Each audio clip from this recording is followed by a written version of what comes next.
एक प्रारूपी स्तनधारी कोशिका में डीएनए द्विकुंडली की कुल लंबाई लगभग कितनी होती है?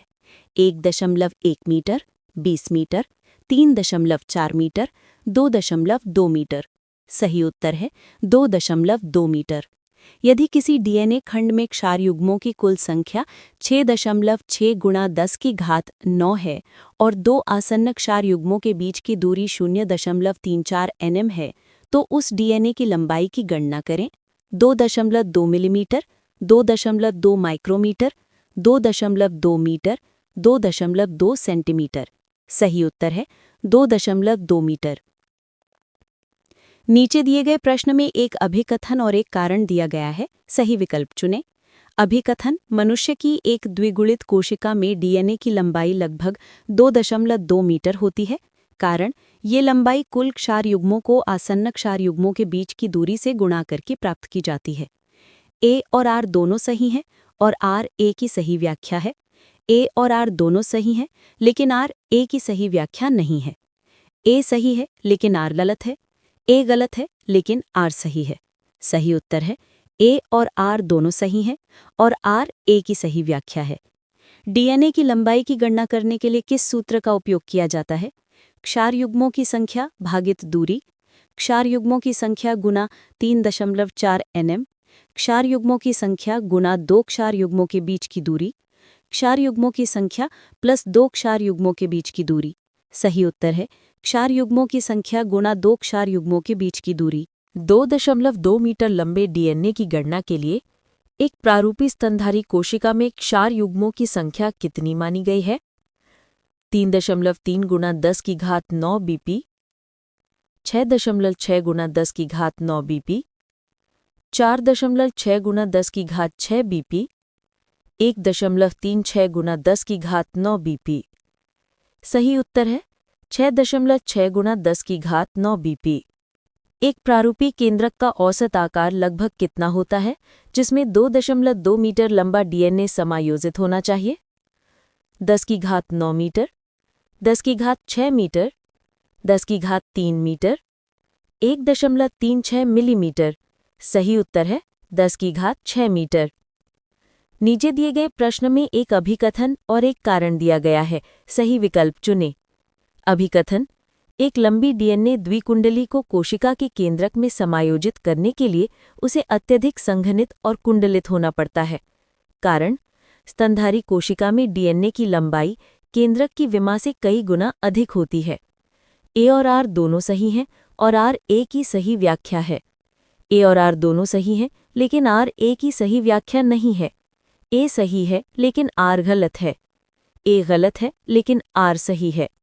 सही उत्तर है ए और आर दोनों सही है और आर ए की सही व्याख्या है। कोशिका के भीतर डीएनए के समायोजन की समस्या को प्रकृति किस प्रकार हल करती है? सुगठित पैकेजिंग और कुंडलन की सहायता से, केंद्रक का आकार बढ़ाकर डीएनए के बराबर करके, डीएनए को छोटे छोटे टुकड़ों में काटकर, डीएनए की रासायनिक संरचना को बदलकर। सही उत्तर है सुगठित पैकेजिंग और कुंडलन की सहायता से। यदि इकोलाई के डीएनए की कुल लंबाई 1.36 मिलीमीटर है, तो इसमें उपस्थित क्षार युग्मों की संख्या की गणना करें।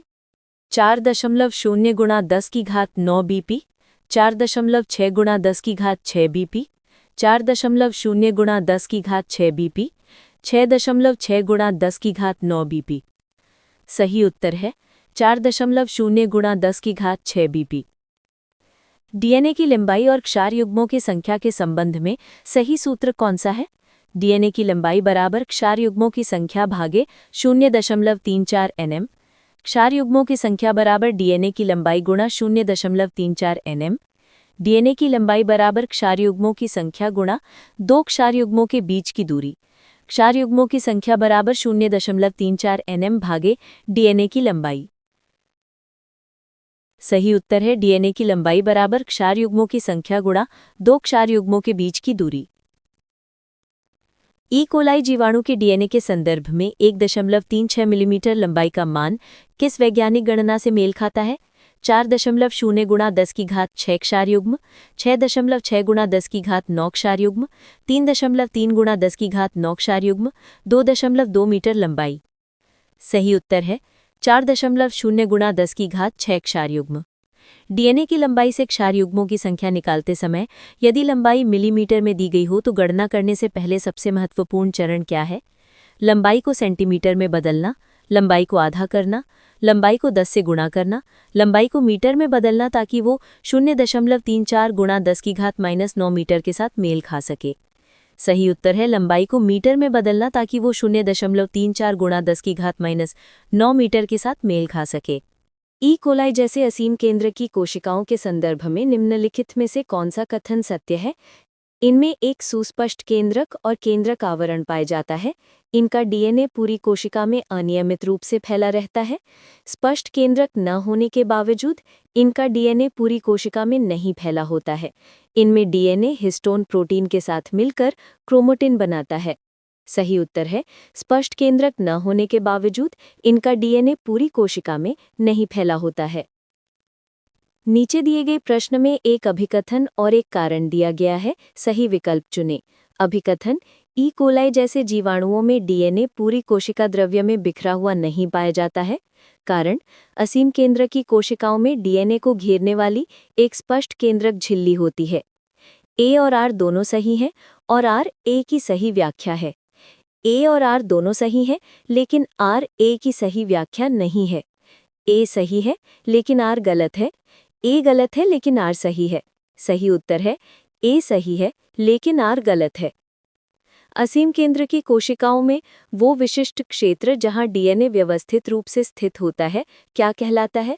केंद्रक, केंद्रिका, कोशिका द्रव्य, केंद्रकाभ। सही उत्तर है केंद्रकाभ।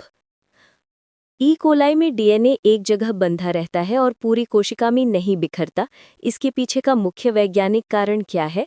ऋणात्मक आवेशित डीएनए और कुछ धनात्मक आवेशित प्रोटीनों के बीच आकर्षण, डीएनए का धनात्मक आवेश और प्रोटीनों का ऋणात्मक आवेश, डीएनए के चारों ओर एक मजबूत केंद्रक झिल्ली का होना, डीएनए का भारी वजन उसे एक जगह रखता है। सही उत्तर है ऋणात्मक आवेशित डीएनए और कुछ धनात्मक आवेशित प्रोटीनों के बीच आकर्षण। नीचे दिए गए प्रश्न में एक अभिकथन और एक कारण दिया गया है, सही विकल्प चुनें। अभिकथन: असीम केंद्र की कोशिकाओं में डीएनए हिस्टोन प्रोटीनों की अनुपस्थिति के बावजूद केंद्रकाभ में व्यवस्थित रहता है। कारण: ऋणात्मक आवेशित डीएनए कुछ धनात्मक आवेशित प्रोटीनों जो हिस्टोन नहीं है के साथ बंध कर संकुलित हो जाता है। ए और आर दोनों सही हैं और आर ए की सही व्याख्या है। ए और आर दोनों सही हैं लेकिन आर ए की सही व्याख्या नहीं है। ए सही है लेकिन आर गलत है। ए गलत है लेकिन आर सही है। सही उत्तर है ए और आर दोनों सही हैं और आर ए की सही व्याख्या है। केंद्रकाभ में स्थित डीएनए पर आवेश होता है जबकि इसे बांधने वाले प्रोटीनों पर आवेश होता है। रिक्त स्थानों की पूर्ति कीजिए। धनात्मक ऋणात्मक, ऋणात्मक धनात्मक, उदासीन धनात्मक, ऋणात्मक उदासीन। सही उत्तर है ऋणात्मक धनात्मक। न्यूक्लियाइड के भीतर डीएनए किस विशिष्ट संरचनात्मक रूप में व्यवस्थित होता है? छोटे छोटे बिखरे हुए टुकड़ों में, एक सीधी लंबी छड़ के रूप में, प्रोटीनों से जुड़े बड़े लूपों के रूप में, एकल रज्जुक के रूप में। सही उत्तर है प्रोटीनों से जुड़े बड़े लूपों के रूप में। असीम केंद्र की डीएनए में बनने वाले बड़े लूपों को उनकी जगह पर बनाए रखने या स्थिर रखने का कार्य कौन करता है? केंद्रक झिल्ली, धनात्मक आवेशित प्रोटीन्स, आरएनए अणु, कोशिका भित्ति का दबाव। सही उत्तर है धनात्मक आवेशित प्रोटीन्स। नीचे दिए गए प्रश्न में एक अभिकथन और एक कारण दिया गया है, सही विकल्प चुनें। अभिकथन: ई कोलाई का डीएनए एक छोटी सी जगह में व्यवस्थित रहता है, भले ही उसमें केंद्रक झिल्ली नहीं होती। कारण: डीएनए प्रोटीनों की मदद से बड़े लूपों में व्यवस्थित होकर कुंडलित हो जाता है। ए और आर दोनों सही हैं और आर ए की सही व्याख्या है। ए और आर दोनों सही हैं लेकिन आर ए की सही व्याख्या नहीं है। ए सही है लेकिन आर गलत है। ए गलत है लेकिन आर सही है। सही उत्तर है ए और आर दोनों सही हैं और आर ए की सही व्याख्या है। यदि न्यूक्लियाइड में डीएनए की व्यवस्था की तुलना एक फूल से की जाए तो फूल की पंखुड़ियां किसे दर्शाती हैं? धनात्मक प्रोटीनों को, आरएनए के टुकड़ों को, प्लाज्मिड को, डीएनए के बड़े लूपों को। सही उत्तर है डीएनए के बड़े लूपों को। सुकेंद्रकीय कोशिकाओं में डीएनए के संकुलन में शामिल विशिष्ट प्रोटीनों के समूह को क्या कहा जाता है? पॉलीअमीन्स, हिस्टोन्स, एंजाइम्स, न्यूक्लियोटाइड्स। सही उत्तर है हिस्टोन्स। हिस्टोन प्रोटीनों के वे दो प्रमुख रासायनिक गुण कौन से हैं जो उन्हें डीएनए पैकेजिंग के लिए उपयुक्त बनाते हैं? ऋणात्मक आवेशित और अम्लीय, धनात्मक आवेशित और क्षारीय, उदासीन और क्षारीय, धनात्मक आवेशित और अम्लीय। सही उत्तर है धनात्मक आवेशित और क्षारीय। हिस्टोन प्रोटीनों पर धनात्मक आवेश होने का मुख्य वैज्ञानिक कारण क्या है? ताकि वे एक दूसरे को प्रतिकर्षित कर सकें, ताकि वे ऋणात्मक आवेशित डीएनए के साथ मजबूती से बंध सकें, ताकि वे केंद्रक झिल्ली को पार कर सकें, ताकि वे डीएनए को अम्लीय बना सकें। सही उत्तर है ताकि वे ऋणात्मक आवेशित डीएनए के साथ मजबूती से बंध सकें। डीएनए की अम्लीय प्रकृति को संतुलित करने के लिए हिस्टोन प्रोटीनों की रासायनिक प्रकृति कैसी होनी चाहिए? उदासीन, अम्लीय, अध्रुवीय, क्षारीय। सही उत्तर है क्षारीय। किसी प्रोटीन पर पाया जाने वाला कुल आवेश मुख्य रूप से किस पर निर्भर करता है? पेप्टाइड बंधों की संख्या पर, उसमें उपस्थित शर्करा के प्रकार पर, प्रोटीन की कुल लंबाई पर, आवेशित पार्श्व श्रृंखलाओं वाले अमीनो अम्लों की बहुलता पर। सही उत्तर है आवेशित पार्श्व श्रृंखलाओं वाले अमीनो अम्लों की बहुलता पर। अमीनो अम्लों की संरचना का वो कौन सा भाग है जिसे पूंछ या पार्श्व श्रृंखला कहा जाता है और जो प्रोटीन के आवेश निर्धारण में महत्वपूर्ण भूमिका निभाता है? कार्बोक्सिल समूह, एमीन समूह, हाइड्रोजन परमाणु, आर समूह। सही उत्तर है आर समूह।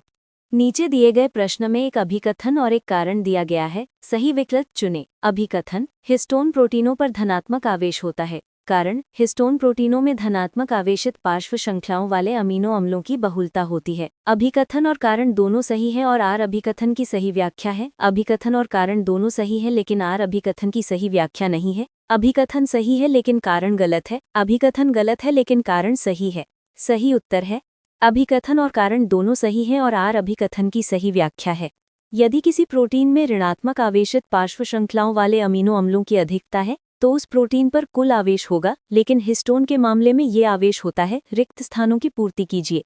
धनात्मक, ऋणात्मक, ऋणात्मक, धनात्मक, उदासीन, धनात्मक, ऋणात्मक, उदासीन। सही उत्तर है ऋणात्मक, धनात्मक। हिस्टोन प्रोटीनों में किन दो विशिष्ट क्षारीय अमीनो अम्लों की अधिक मात्रा पाई जाती है? लाइसीन और आर्जिनिन, वेलिन और टायरोसिन, एस्पार्टिक अम्ल और ग्लूटामिक अम्ल, एलानिन और ग्लाइसिन। सही उत्तर है लाइसीन और आर्जिनिन। लाइसीन और आर्जिनिन की पार्श्व श्रृंखलाओं पर कौन सा आवेश होता है जो हिस्टोन को डीएनए से जुड़ने में मदद करता है?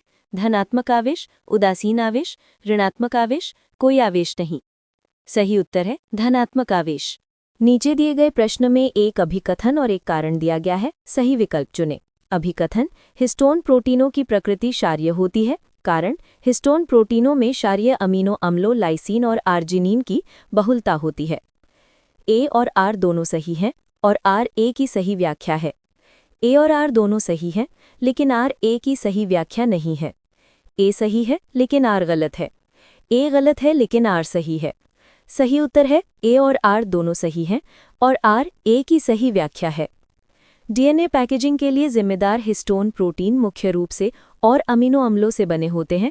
रिक्त स्थानों की पूर्ति करें। Tryptophan, histidine, glutamate, aspartate, serine, threonine, arginine, lysine. सही उत्तर है आर्जिनिन, लाइसीन। लाइसीन और आर्जिनिन अमीनो अम्लों में वो धनात्मक आवेश कहाँ स्थित होता है जो हिस्टोन को उसके गुण प्रदान करता है? उनके अमीनो समूह पर, उनके कार्बोक्सिल समूह पर, उनकी पार्श्व श्रृंखलाओं पर, उनके अल्फा कार्बन पर। सही उत्तर है उनकी पार्श्व श्रृंखलाओं पर।